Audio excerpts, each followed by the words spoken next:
update ng bayan, maasahan anumang panahon.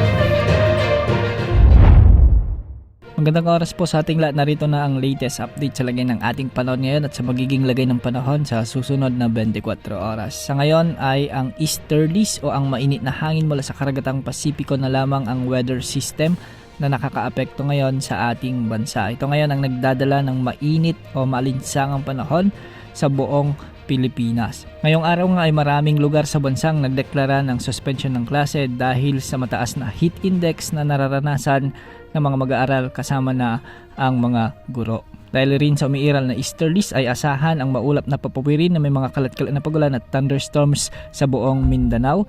Kaya posible ang banta ng mga biglang pagbaha o pagguho ng lupa lalo na kung may mga katamtaman at minsan ay malalakas na pag-ulan.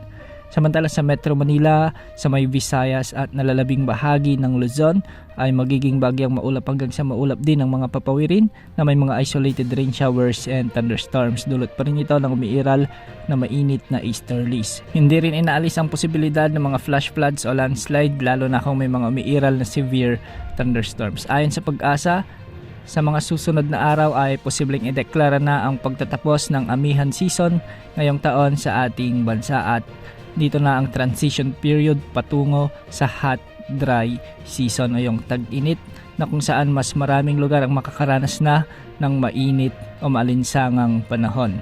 Samantala para naman sa lagay ng mga pag-alon sa ating karagatan, ang silangang baybayin ng Visayas at Mindanao ay posibleng umabot ang mga pag-alon hanggang 2.8 meters. Ang mga baybayin naman sa Northern Luzon ay posibleng umabot hanggang 2.1 meters.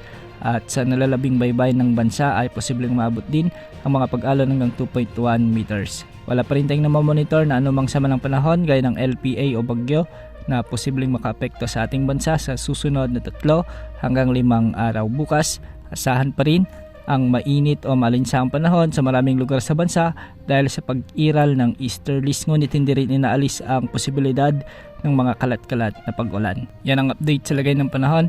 Ito pang weather update ng bayan, maasahan anumang panahon.